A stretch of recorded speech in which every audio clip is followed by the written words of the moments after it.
Navjot Randhawa, good news today आप देख रहे हैं। शाम के 4 बज चुके हैं और वक्त है हमारे खास कार्यक्रम ये हुई ना बात का। जिस ड्राफ्ट को लेकर कल तक चर्चा थी, आज वो यूसीसी ड्राफ्ट उत्तराखंड विधानसभा में पेश कर दिया गया है और इसी के साथ यूसीसी पर ड्राफ्ट लाने वाला उत्तराखंड देश का पहला राज्य बन गया है। लिहाजा इस ड्राफ्ट पर अब सबकी नजर है। उत्तराखंड में यूसीसी के ड्राफ्ट में 400 सेक्शंस हैं और लगभग 800 पन्नों की इस ड्राफ्ट रिपोर्ट में ऑनलाइन और ऑफलाइन 2,31,000 सुझावों को शामिल किया गया है। इतना ही नहीं, इस ड्राफ्ट को बनाने से पहले कमेटी ने सभी धर्मगुरुओं, संगठनों, राजनीतिक दलों, कानूनविदों से भी बातचीत की, जिसके बाद ये ड्राफ्ट विधानसभा में लाया गया और आज इस ड्राफ्ट को लेकर देहरादून में सुबह से हलचल थी।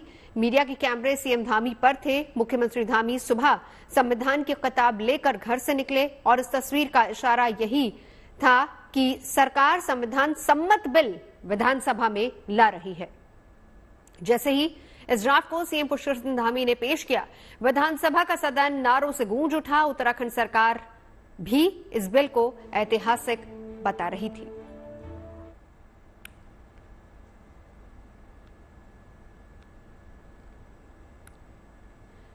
तो लगातार आज ड्राफ्ट को लेकर चर्चा होती रही। यूसीसी के जिस ड्राफ्ट को विधानसभा में सीएम पुष्कर सिंह धामी ने पेश किया, उसकी खास बातें क्या हैं ये भी हम आपको बता देते हैं। उत्तराखंड में पेश किए गए यूसीसी का ड्राफ्ट 800 पन्नों का है। उसमें करीब 2.5 लाख लोगों के सुझावों को शामिल किया गया है। इसे बनाने वाली कमेटी ने 20,000 लोगों से सीधे संपर्क किया।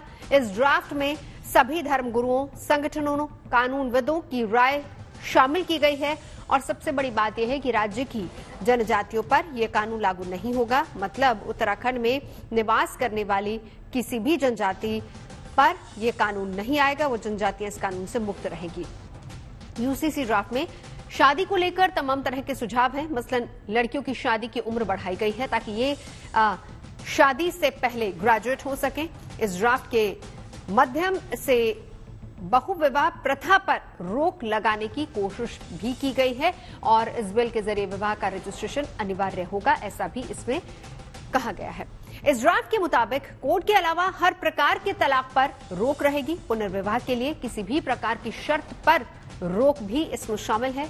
रिलेशनशिप के मामले को भी इस ड्राफ्ट में जगह दी गई है। मसलन 2 लोगों के साथ रहने से पहले अब रजिस्ट्रेशन जरूरी होगा। लिव इन रिलेशनशिप में कोई संतान अगर पैदा होती है तो उसके हितों का संरक्षण करना होगा और उसे माता पिता का नाम भी देना होगा। और जिस बात पर इस ड्राफ्ट की तारीफ हो रही है, उसके मुताबिक माता पिता की संपत्ति में पुत्र और पुत्री दोनों को समान अधिकार होगा। नए कानून के मुताबिक अगर पत्नी की मृत्यु हो जाती है तो उसकी माता पिता का कोई सहारा अगर ना हो तो उनके भरण पोषण का दायित्व भी पति पर होगा।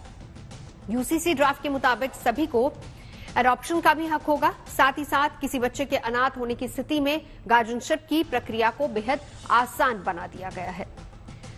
तो इस बिल को लेकर क्या है उत्तराखंड सरकार की दलील और क्यों इस बिल को राज्य सरकार एक क्रांतिकारी बिल बता रही है, इसी पर बीजेपी विधायक विनोद चमोली का क्या कहना है वो हम आपको सुनाते हैं।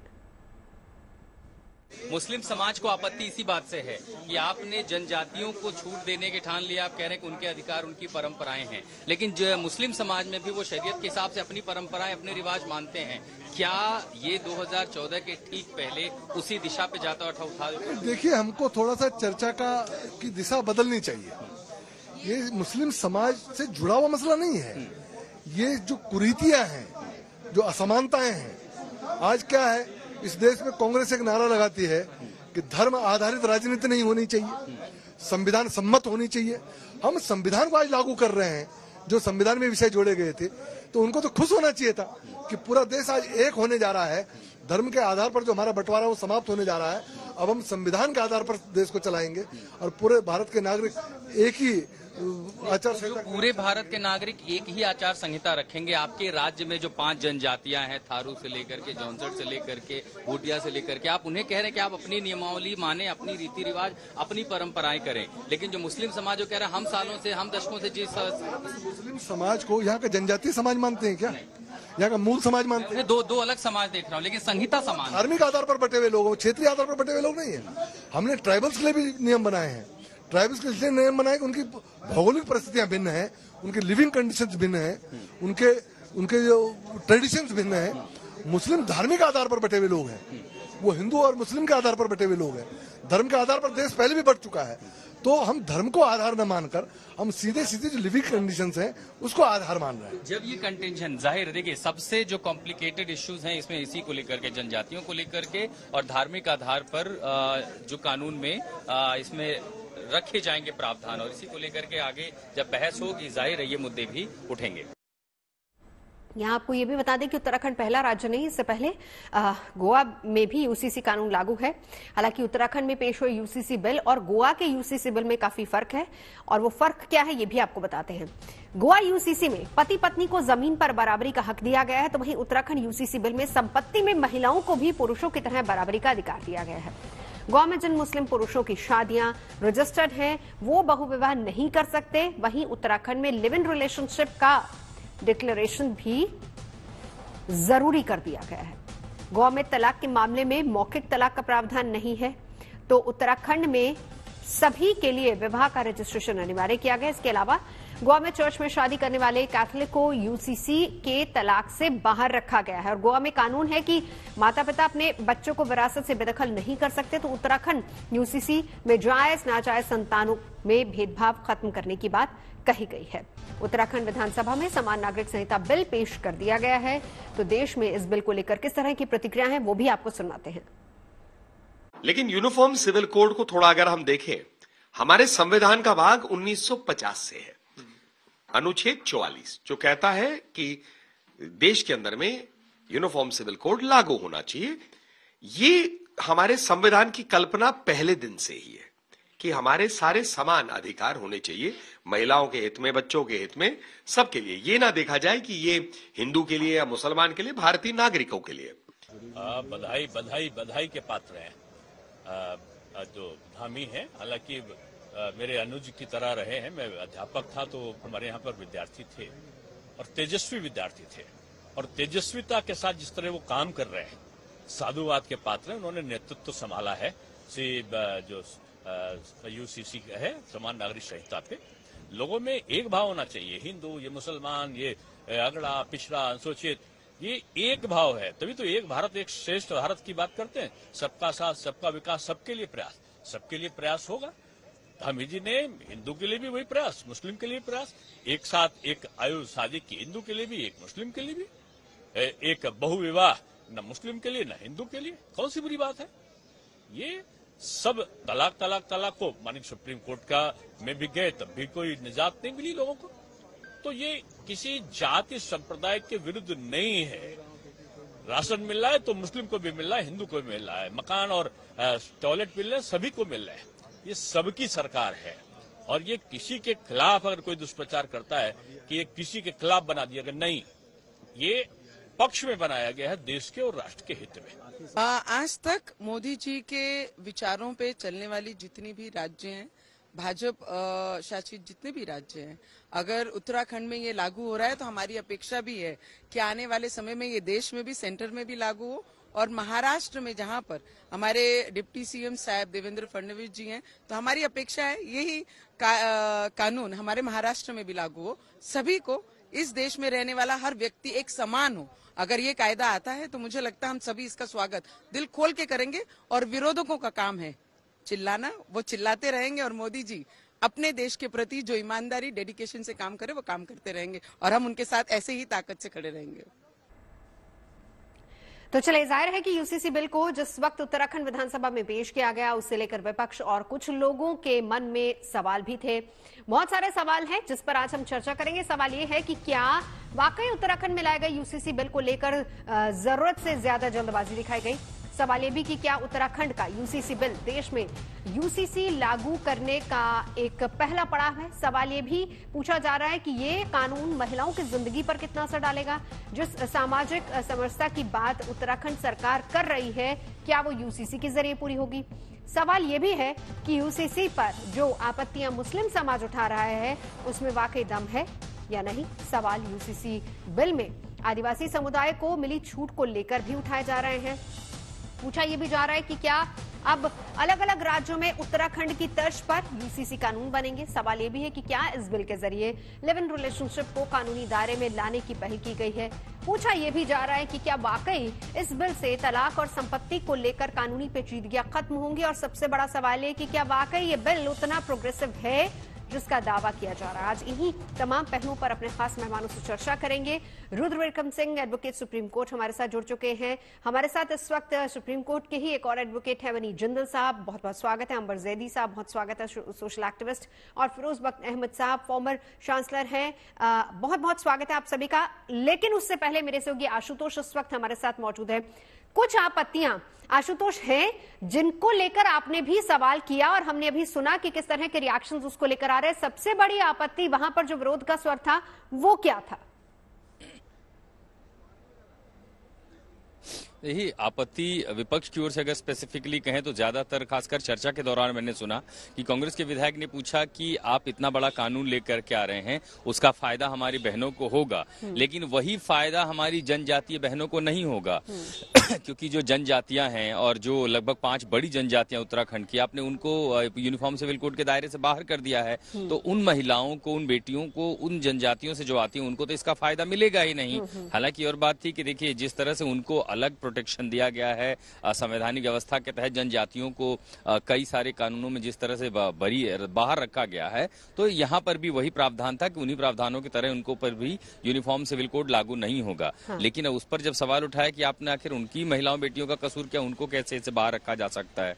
दूसरा कंटेंशन दरअसल इसमें यह था कि बहु विवाह की प्रथा धीरे धीरे लगभग हर जगह खत्म हो चुकी है, और ऐसा नहीं है कि सिर्फ उसको लेकर के ये मुस्लिम समाज में ही था। और चूंकि पॉलीगमी को लेकर के हमेशा से उत्तराखंड में जनजातियों में भी हमेशा देखा गया कि इसके इस तरह के कई सारे उदाहरण हमेशा मिलते रहे। तो अब रोक लगाने की जब बात होगी तो बहु विवाह अगर आप देखेंगे सामाजिक तर्क से तो बहुत ज्यादा फिजिबल, आपको बहुत ज्यादा उदाहरण दिखाई देते नहीं है। दूसरी बड़ी बात यह कि इसमें कोई जो प्रोग्रेसिव बातें हैं वो ये हैं कि अब आपको उम्र कम से कम ये देखना होगा कि लड़की की उम्र 18 से कम नहीं होनी चाहिए, लड़के की उम्र 21 से कम नहीं होनी चाहिए। और हमने देखा है कि कई बार कम उम्र में, और जो रिमोट इलाके हैं, बहुत सुदूर गांव में है, पहाड़ों में, वहां कई बार ऐसी घटनाएं हुई हैं। एक तो उस पर रोक लगेगी। हाँ, एक चीज है जिस पर ऐतराज ये हो सकता है कि जो लिविंग इन रिलेशनशिप में जाते हैं वो ज्यादातर युवा होते हैं, 18 साल के ऊपर की उम्र होते हैं। उस पर यह है कि आपको एक तो रजिस्ट्रेशन कराना होगा, यहाँ तक कि शादीशुदा जोड़े भी अगर रजिस्ट्रेशन नहीं होते तो उन्हें बहुत सारी सरकारी सुविधाओं से वंचित होना पड़ेगा। और अगर आप लिविंग इन में है तो उम्र सीमा के साथ साथ ये भी देखना होगा कि किसी और के साथ लिविंग इन में तो नहीं है।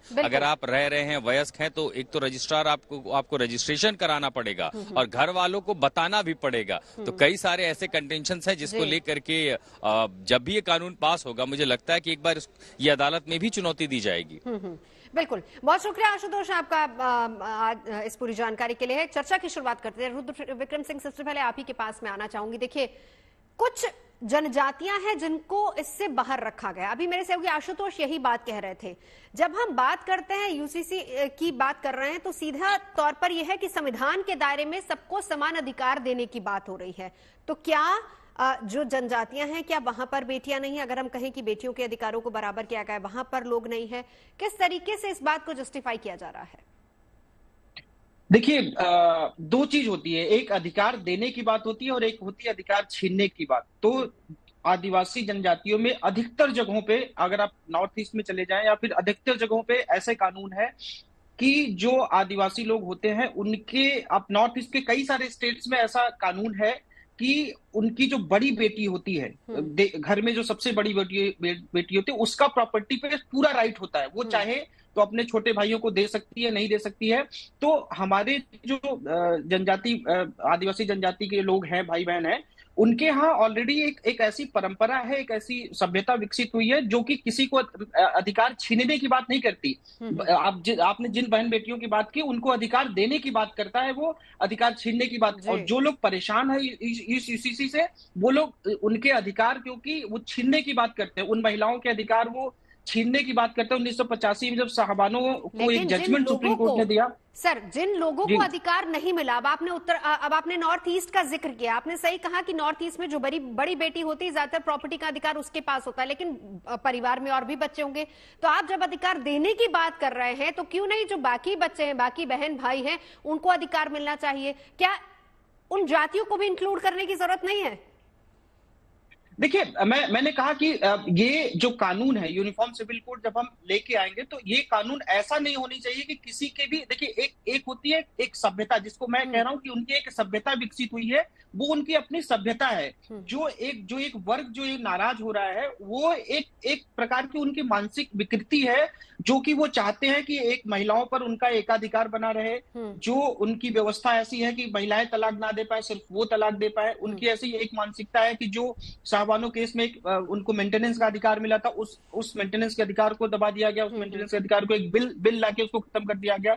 तो आज अगर 18 साल बाद शाहबानो, मुझे लगता है शाहबानो को एक राज्य ने न्याय दिया है, सुप्रीम कोर्ट ने न्याय दिया था 1985 में, अब जाके एक राज्य ने न्याय दिया है। और आर्टिकल 44 जो कहता है कि स्टेट शैल एंडेवर यूसीसी लागू करेगा, ये स्टेट की जिम्मेदारी होगी कि ये लागू करेगा। आज मुझे लगता है कि एक राज्य ने एक कदम आगे बढ़ाया है और अन्य राज्यों को भी अब इसके बाद मुझे लगता है कि आदिवासियों को जो बाहर किया गया वो एक लार्जर पर्सपेक्टिव में किया गया कि जब देश में ये कानून विकसित होगा, एक देश में जब कानून लागू होगा, तो इन जो आदिवासियों की एक सभ्यता की बात होती है, उन सभ्यताओं को नहीं छुआ जाएगा। तो फिर उसमें सर ये भी बात इंक्लूड होगी कि अगर हम इसको कॉमन देश की बात करेंगे तो फिर ये किस तरीके से स्टेट से डिफर करेगा। हालांकि ये दूसरी बहस का विषय, इस पर आएंगे, लेकिन विनीत जिंदल जी आपको भी इंक्लूड करना चाहूंगी। बहुत अच्छी बात जो कही है अभी हमारे पैनलिस्ट ने, रुद्र विक्रम सिंह, वो ये कह रहे थे कि एक अब देखिए हम धर्म विशेष की ही बात कर लेते हैं, यही बात और यही चर्चा हो रही है, और एक धर्म विशेष ही स्पेसिफिकली कह रहा है कि हमको टारगेट किया जा रहा है। और अब से कुछ ही देर पहले मेरे सहयोगी जो बीजेपी विधायक से बातचीत कर रहे थे, उन्होंने कहा कि धर्म के आधार पर डिफरेंशिएट किया जा रहा है। एक बार क्लैरिटी दीजिए, कहां पर किस, अगर हम यूनिफॉर्म सिविल कोड की बात करें, हम कह रहे हैं सब चीजें एक दायरे में आएंगी, बहुत सारी अच्छी बातें भी हैं जो कि इसमें रखी गई हैं, लेकिन क्यों एक धर्म विशेष को ऐसा लग रहा है कि उनको टारगेट किया जा रहा है? देखिए नवजोत जी, जब हम बात करते हैं हलाला को खत्म करने की, इज्जत को खत्म करने की, संपत्ति के अधिकार की बात करते हैं महिलाओं को, तो कहीं ना कहीं एक धर्म विशेष के लोग ये सोच लेते हैं कि हमारे को टारगेट किया जा रहा है। तो मुझे लगता है गलत है। चाहे महिला हो, चाहे पुरुष हो, चाहे बच्चे हो, जिसको जो अधिकार मिलना चाहिए संवैधानिक रूप से, वो मिलना चाहिए। और यूसीसी के थ्रू, यूसीसी के दायरे में जो भी लोग आते हैं उनको वो अधिकार मिले। और इसी को देखते हुए धामी सरकार ने जो ये बिल पेश किया है वो उसी पूरी तर्ज के ऊपर किया है। और मुझे लगता है किसी धर्म विशेष की बात नहीं है, ये इस देश में रहने वाले हर नागरिक की बात है, हर उस व्यक्ति की और उस महिला की बात है जो इस देश में रहती है, और उसका संवैधानिक अधिकार है कि वो संपत्ति भी अर्जित करे, वो अपने माँ बाप की सेवा भी करे। और अगर वो नहीं रहती तो उसके माँ बाप की सेवा करना जैसे एक महिला की जिम्मेदारी होती है अपने सास ससुर की सेवा करना, इसी प्रकार से पति की भी जिम्मेदारी हो कि अगर वो महिला पत्नी की डेथ हो गई तो वो उसके सास ससुर की जिम्मेदारी निभाए। संपत्ति का अधिकार हो, बच्चों को गोद लेने का अधिकार हो। ऐसा आप कैसे कर सकते हैं कि कोई महिला अगर प्रेग्नेंट नहीं हुई तो उसको गोद लेने का अधिकार नहीं मिलना चाहिए। संपत्ति का अधिकार, मेंटेनेंस की हम बात कर चुके हैं, और बहुविवाह की जो हम बात करते हैं, आप देखिए इस तरीके की कृतियां जो है, एक पुरुष और 4 महिलाएं उसकी पत्नियां बने, तो मुझे लगता है कहीं ना कहीं ये सामाजिक कृति है और इसको हटाने के लिए यूसीसी एक कदम है। और इस कदम का कितना इफेक्ट होगा, क्योंकि देखिए इस पर भी चर्चा करेंगे सर। बिल्कुल, फिरोज बख्श साहब भी हमारे साथ मौजूद है। सर इसी पर चर्चा हम आगे करेंगे, लेकिन एक रिएक्शन फिरोज बख्श साहब आपका भी मैं लेना चाहूंगी। आज के इस कानून को किस तरह से आप देखते हैं? नहीं देखिए, ऐसा है नवजोत जी, सबसे पहले तो मैं मुबारकबाद देना चाहूंगा पुष्कर सिंह धामी जी को, जो कि चीफ मिनिस्टर हैं उत्तराखंड के, और उन्होंने इसको लागू किया।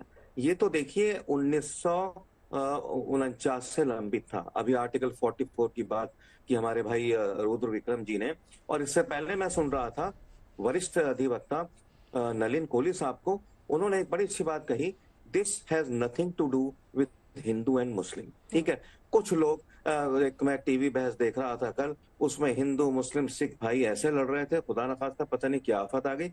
It has nothing to do with religion. ये जो बनेगा कानून, इसमें हिंदुस्तान के सारी जितने भी धर्म के लोग हैं, उनकी सारे जो मेजर चीजें हैं उनका ख्याल रखा गया है। कोई कह रहा था हम जुमे की नमाज नहीं पढ़ सकते, किसी को ये कह के भड़का दिया गया हम अपने ईद बकरीद त्योहार नहीं मना सकते, क्या हम रोजे रख सकते। ऐसी मतलब जहालत की बातें की जा रही हैं इसको लेकर, ऐसा सब कुछ नहीं है। और जहां तक मुसलमानों का ताल्लुक है, they are not at all under the ambit, उनको कुछ नहीं होने वाला। सबसे ज्यादा सिर्फ मुस्लिम कम्युनिटी है।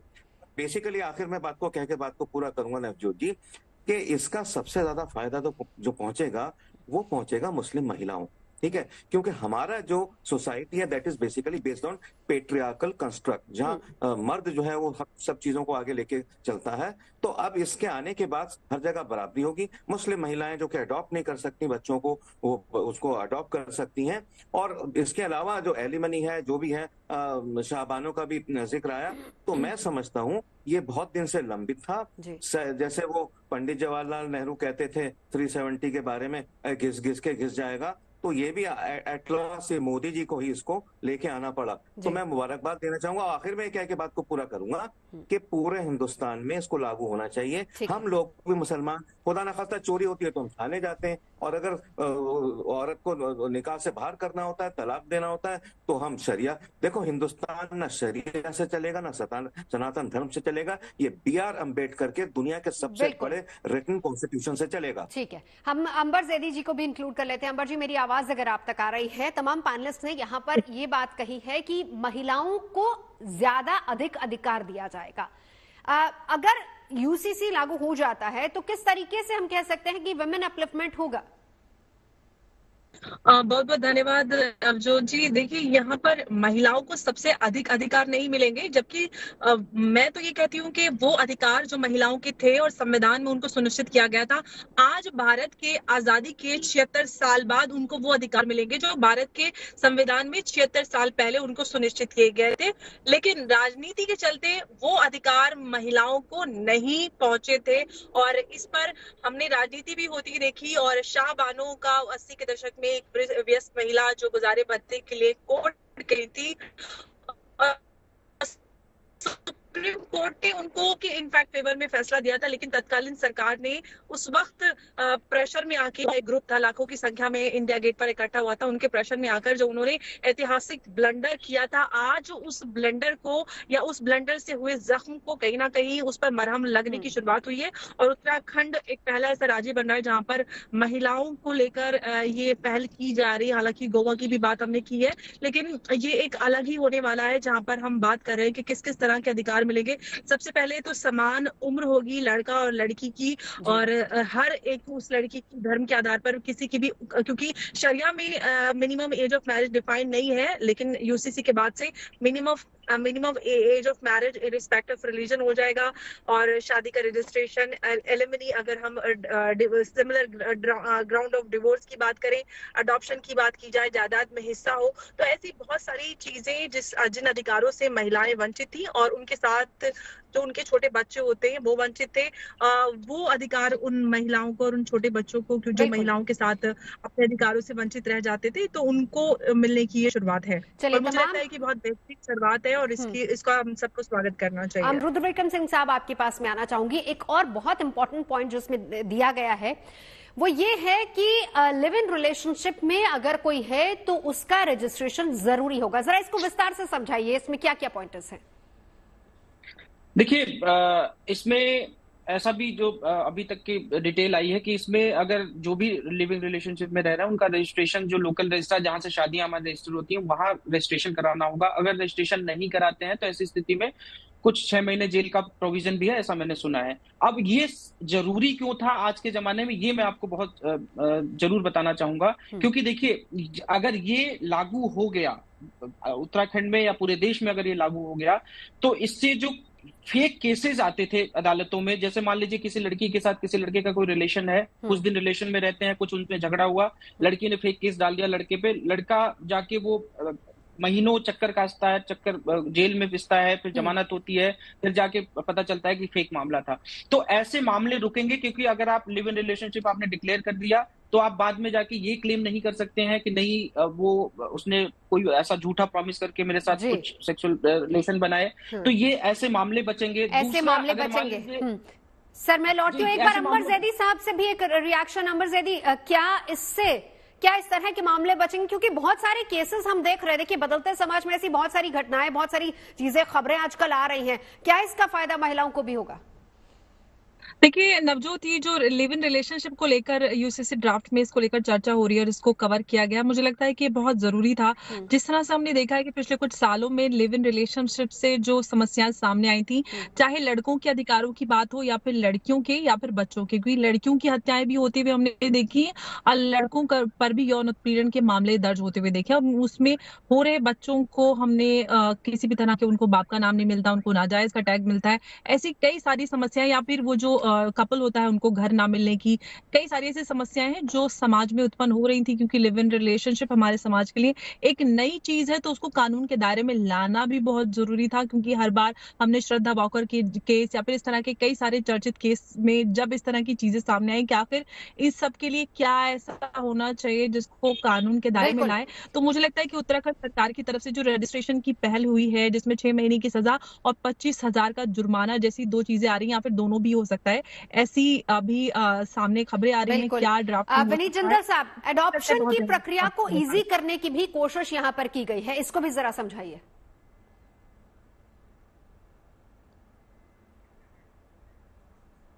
विनीत जी, आपकी आवाज हम नहीं सुन पा रहे हैं, म्यूट है शायद आप।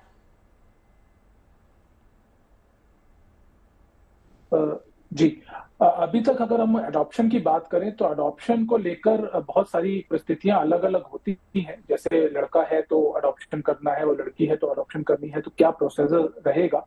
तो प्रोसेस जो है, जैसे हम बात करें कि अगर मुस्लिम धर्म की हम बात करें तो वहां पे अडॉप्शन की प्रक्रिया को माना ही नहीं गया है महिलाओं के लिए। तो इस तरीके की चीजों को खत्म किया गया है। दूसरी बात जरूरी ये बताई गई है कि भाई अगर अडॉप्शन की बात हम करें और फादर नहीं है और मदर नहीं है, तो अडॉप्शन की प्रक्रिया के अंदर कौन व्यक्ति होगा जो उसको अडॉप्ट कर सकता है बच्चे को, अगर ऐसी परिस्थिति में जो बच्चा अगर होता है, तो उसको लेकर वहां पे स्पेसिफाई किया गया है। परिस्थितियों को थोड़ा कहीं के न्यूनतम स्तर पर लाया गया है, जिससे जो और फैमिली मेंबर्स हैं, चाहे वो दादा दादी हो, चाहे वो नाना नानी हो, इस तरीके के जो लोग हैं, या फिर अगर कोई कम्युनिटी का कोई इशू है बच्चों के ऊपर, तो उस परिस्थिति में भी बच्चों की कस्टडी को लेकर क्या प्रक्रिया रहेगी उसको आसान किया गया है।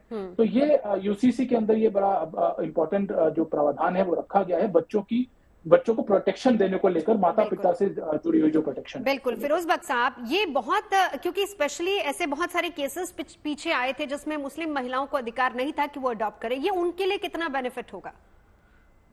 नहीं, उनके लिए देखिए बहुत बड़ा बेनिफिट है। हमारे भाई ने एक बात कही अभी, अधिवक्ता है वो, कि इस्लाम में एडॉप्शन अलाउड नहीं है। नहीं मतलब ठीक है, नहीं है इस्लाम में एडॉप्शन, कई लोग फिर भी पाल लेते हैं, ले पालक कह के बच्चे को साथ में रखते हैं, लेकिन लीगल एडॉप्शन उसकी नहीं हो पाती है। और जो उसको अडॉप्ट करते हैं, चाहे वो उसके माँ बाप हो या दादा दादी के बराबर की उम्र के लोग हैं, अगर उनको प्रॉपर्टी देना है, कुछ एसेट्स देने हैं, तो बड़े मसले मसाइल खड़े हो जाते हैं। तो मैं समझता हूँ कि जब यूनिफॉर्म सिविल कोड आ जाएगा तो अडॉप्शन की जो प्रतिक्रिया है ये बहुत आसान हो जाएगी मुस्लिम महिलाओं के लिए। और दूसरी बात ये भी है, देखिए कि अभी एक साहब कह रहे थे कि भाई जो है शाहबानों को अब 76 साल बाद इंसाफ मिला है। बिल्कुल सही बात, शायद अंबर ने ये बात कही थी। अलावा इसके जो शादी की उम्र है, अब ऐसा है कि किसी भी उम्र में शादी कर दो। मैं एक छोटा सा वो बता रहा हूँ आपको, बहुत थोड़ा सा लोगों को सुन के अच्छा नहीं लगेगा। मैं पहले पुरानी दिल्ली में रहता था, वहां पे एक गर्ल्स स्कूल था, नाम नहीं लेना चाहूंगा। तो वहां पर जो अक्सर ये होता था कि लेडीज पहुंच जाती थी कि वो 6ठी 7वीं क्लास में कि 12-13 साल की कोई अच्छी लड़की है तो हमारे लड़के के लिए बताओ।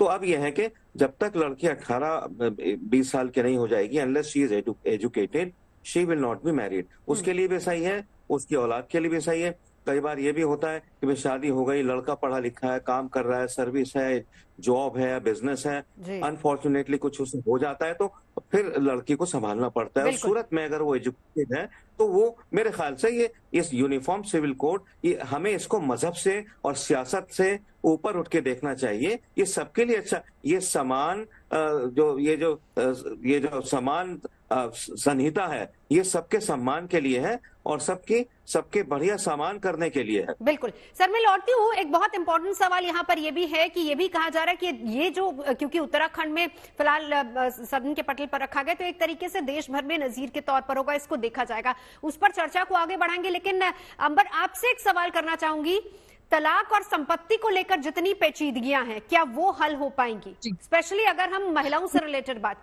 करें तो?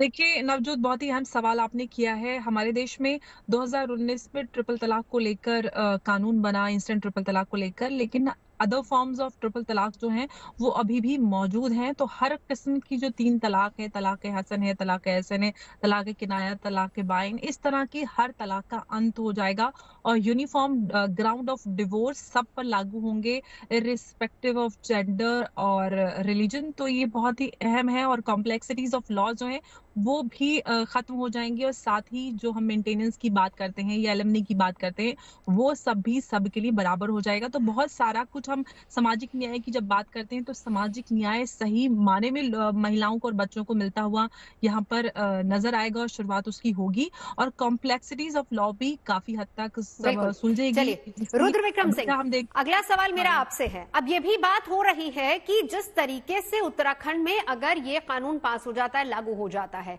अभी हम सुन रहे थे कि दूसरे प्रदेश के जो सांसद है वो भी कह रहे थे कि उनकी स्टेट में भी ये लागू हो, ये भी कहा जा रहा है कि पूरे देश में लागू हो। अब यहां पर बात आती है ट्राइब्स की, क्योंकि हर इलाके में अलग अलग तरह के ट्राइब्स हैं, उनको अलग अलग तरह की छूट दी गई है। और अगर हम गोवा के साथ भी उत्तराखंड को कंपेयर करें तो बहुत सारे अलग अलग पॉइंटर्स हैं जो कि सामने आते हैं। अब अगर देश में इसको लागू किया जाता है तो उसमें क्या अलग अलग राज्यों में जो प्रावधान है उसको इंक्लूड किया जाएगा या नहीं किया जाएगा, उसकी क्या रूपरेखा होगी? देखिए, यूनिफॉर्म सिविल कोड अगर देश में भी लागू होगा तो मुझे लगता है कि एक जो मूल रेखा है वो उत्तराखंड सरकार ने खींच दी है। जो भी यूनिफॉर्म सिविल कोड देश में लागू होगा उसके आसपास ही होगा, उसके इतर नहीं होगा, क्योंकि जिन अधिकारों की बात मैंने पहले भी कहा कि जिन अधिकारों को देने की बात हो रही थी यूनिफॉर्म सिविल कोड के थ्रू, या फिर जो हमारा संविधान, जिसको हम संविधान मतलब बराबर का कानून देने की हम बात कर रहे थे, उन कानूनों को देने की बात ये यहाँ पे ये यूनिफॉर्म सिविल कोड करता है। एक चीज और मैं बताना चाहूंगा इसके पहले कि जो अभी आप तलाक के बारे में अभी पूछ रही थी सवाल, जो तलाक के तरीके इन्होंने बताया वो तलाक के तरीके सिर्फ पुरुषों को अवेलेबल थे, सिर्फ पुरुष तलाक दे सकते थे। महिलाएं सिर्फ कुछ लिमिटेड, मुस्लिम महिलाओं को सिर्फ कुछ एक लिमिटेड खुला की प्रक्रिया के तहत वो तलाक दे सकती है, उसमें भी मुस्लिम पुरुष का कंसेंट जरूरी है, तभी वो खुला का तलाक माना जाएगा। एक लियान का तरीका था जो दे सकती थी, अदरवाइज महिलाओं को अधिकार भी नहीं था तलाक देने का। ये एक प्रक्रिया है, एक संप्रदाय है जो कि इस बात को अभी तक मानता था। हम 21वीं सदी में जी रहे हैं, 75 साल हो गए इस देश को संविधान अपना बनाए। तो ये जो तलाक की प्रक्रिया थी वो तलाक की प्रक्रिया खत्म होगी और सिर्फ जो कोर्ट के तरीके से तलाक होता सिर्फ वो अब रह जाएगा। अब मैं आता हूं आपके सवाल पे। तो देखिए, जो ट्राइब्स की आप बात कर रही है, ट्राइब्स को मैंने पहले भी कहा कि उनकी एक अपनी सभ्यता है और हमको जब हम बात करते हैं, जब एक सर्वांगीण विकास की बात करते हैं तो सर्वांगीण विकास का मतलब होता है कि जो जिनकी सभ्यता है उनकी सभ्यताओं को ध्यान में रखते हुए हम संविधान की बात करें। सर्वांगीण विकास के साथ संविधान की बात होनी चाहिए, ना कि उनकी जो सभ्यता है उनकी सभ्यताओं को रौंदा जाए उनकी सभ्यताओं के साथ, क्योंकि उनकी जो सभ्यता है बहुत पुरानी सभ्यताएं हैं, वो इनकी एक मान्यताएं हैं। लेकिन हाँ, फिरोज भट्ट साहब, मैं यहीं से रुद्र साहब की बात पर एक क्लैरिफिकेशन आपसे चाहूंगी, वो ये कि सभ्यताओं का सम्मान होना चाहिए। और जब इस बात का जिक्र होता है तो कल भी हम इसी पर चर्चा कर रहे थे और ये बात भी सामने आ रही थी कि जो कुरीतियां हैं धर्म विशेष में अगर किसी में, तो उसको हटाया जाए ताकि सबको समान अधिकार दिया जाए। क्या इसको इस तरीके से अगर हम कहें कि ट्राइब्स को इंक्लूड नहीं किया जाए और अगर हम उनका सम्मान भी करते हैं, तो क्या मैं सरल शब्दों में अगर समझना चाहूं आपसे, तो कुरीतियों को खत्म करने की कोशिश?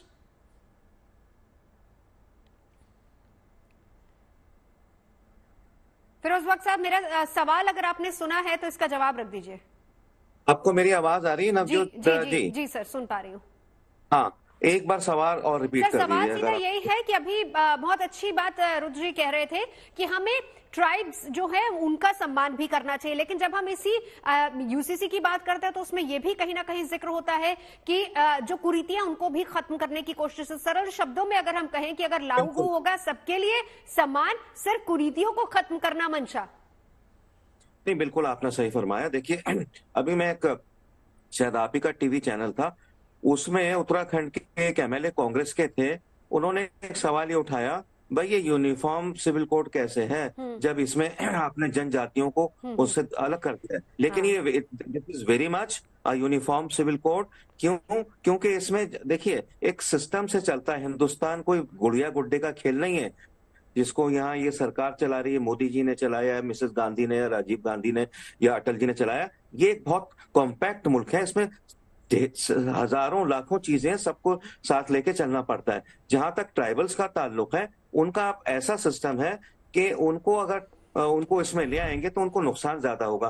तो हिंदुस्तान का जो कानून है सबके फायदे की बात करता है, और यूनिफॉर्म सिविल कोड में सिर्फ हिंदुस्तान के कानून की बेहतरीन चीजें नहीं है, दुनिया के और भी जो अच्छे कानून है, बाहर के जो देश हैं, पूरे मतलब दुनिया के अच्छे कानूनों का निचोड़ इसके अंदर है। हाँ। लिहाजा ये किसी को गलत तरीके से इम्पैक्ट नहीं करने वाला, चाहे ट्राइबल्स हो, मुसलमान हो, सिख हो, चाहे वो कोई भी हो। हाँ, विनीत जिंदल साहब, रुद्र जी को जो सवाल किया था वही सवाल मैं आपसे जानना चाहूंगी कि हम जब बात करते हैं, क्योंकि आज हर कोई कह रहा है कि अगर उत्तराखंड में ये पारित हो जाता है तो हर राज्य में भी होना चाहिए, गोवा में ऑलरेडी है, उत्तराखंड में अगर हो जाएगा तो अलग अलग राज्यों में क्या हम ये कहें कि जब हम बार बार ये बात कह रहे हैं कि उत्तराखंड वाला जो यूसीसी है वो एक तरीके से नजीर बनेगा दूसरे राज्यों के लिए, क्या सिमिलर होगा, या फिर राज्य की भौगोलिक स्थिति के हिसाब से वहां पर किस तरह के ट्राइब्स है उस हिसाब से इसको लागू किया जाना चाहिए? और इसको अगर हम देश के परिप्रेक्ष्य में भी देखें तो बिल्कुल नवज्योति, देखिए मंशा जो है यूसीसी को लागू करने की ये है कि सब नागरिकों को समान अधिकार मिले, और जो भौगोलिक रूप से जो लोग ऐसे हैं जिनके कुछ एक्स्ट्रा चाहिए, जिनको हम नहीं छेड़ना चाहते, या उनकी किसी तरीके से हम कहें कि यूसीसी के थ्रू नुकसान हो सकता है, उन लोगों को ध्यान में रखते हुए उन लोगों को इससे बाहर रखा गया, जैसे कि उत्तराखंड में भी किया गया। तो मुझे लगता है कि भौगोलिक स्थिति को देखते हुए यूसीसी लागू किया जाएगा। धर्म के आधार को खत्म करने के लिए है, क्योंकि धार्मिक रूप से जिस तरीके से परिप्रेक्ष्य में रख के महिलाओं को कहें कि हम उनके अधिकारों को हनन करा गया, या बच्चों को अधिकारों को, या संपत्ति के जो राइट्स थे उनको, अब देखिए दो बहुत इंपॉर्टेंट चीज मैं उत्तराखंड के बारे में कहना चाहूंगा कि कोई कानून की अच्छाई और बुराई को आप कैसे देखते हैं और कैसे आंकते हैं कि समय और परिस्थिति के हिसाब से जब वो कानून एप्रोप्रिएट माना जाए, जैसे कि लिव इन रिलेशनशिप को लेकर उत्तराखंड ने जो प्रावधान दिया है, बहुत सोचा समझा कहूं मैं प्रावधान है, और कानून जो अभी हमारी जो सामाजिक स्थिति है उसके अंदर लिव इन रिलेशनशिप एक ऐसी चीज है जो बहुत ज्यादा इंसर्ट हो चुकी है, और उसको ध्यान में रखते हुए इसका प्रावधान रखा गया। तो इससे पता चलता है कि बहुत सोचा समझा यूसीसी लागू किया गया उत्तराखंड में, और बिल्कुल कहें कि एक लाइन जो स्टार्ट हुई है यहाँ से उसको आगे बढ़ाने की जरूरत है। पूरे देश में जब ये लागू होगा तो ब्रॉडर प्रोस्पेक्टिव होगा, अलग अलग भौगोलिक स्थिति को देखते हुए भी लागू किया जा सकता है राज्यों के अंदर, और जब पूरे देश की बात होगी तो बिल्कुल हर व्यक्ति को समान अधिकार, बिना धार्मिक रूप से किसी को बाहर रखे हुए इस चीज को लागू जरूर किया जाए। बिल्कुल। और चलते चलते एक आखिरी सवाल मैं अमर ज़ैदी आपसे भी पूछना चाहूंगी, एक राज्य में समान अधिकार, जाहिर सी बात है कि पूरे देश की महिलाएं इसको डिजर्व करती हैं, कितना जरूरी है यह हर इलाके के लिए?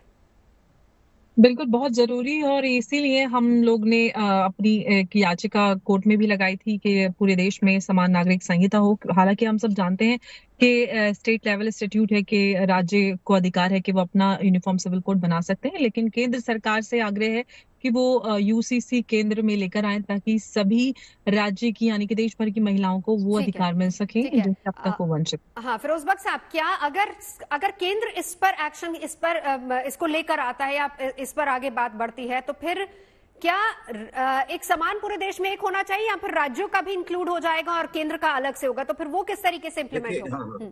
ये देखिए आपने बड़ा तीखा सवाल मुझसे किया है। मैं बजाते खुद तो ये चाहता हूँ कि एक ही जो कोड है, यूनिफॉर्म सिविल कोड है, चाहे वो किसी भी चीज का हो, तालीम का हो, उसमें मैं समझता हूँ कोई पब्लिक स्कूल, गवर्नमेंट स्कूल नहीं होने चाहिए। सारे मुल्क के ऊपर एक ही समान सिविल कोड आना चाहिए। अच्छा, यूसीसी से लोग कुछ घबराते हैं, पता नहीं क्या है, इसको इंडियन सिविल कोड कह दीजिए, कुछ भी कह दीजिए, लेकिन ये सारे मुल्क में एक जैसा होना चाहिए। अगर स्टेट्स इसको, मेरा ख्याल ये है कि उत्तराखंड में ये एक्सपेरिमेंट हो रहा है, गोवा में हो चुका है, अगर उत्तराखंड का पास हो गया तो मेरे ख्याल से थोड़ा फेरबदल करके सारे हिंदुस्तान में यही हर स्टेट में लागू हो जाएगा। बिल्कुल, बहुत बहुत शुक्रिया। आप सभी खास मेहमानों ने बहुत अच्छे से एक एक पहलू को समझाया है, और कितना समाज पर असर होगा, क्यों ये बाकी राज्यों के लिए भी जरूरी है। बहुत बहुत शुक्रिया आप तमाम खास मेहमानों का हमारे साथ जुड़ने के लिए।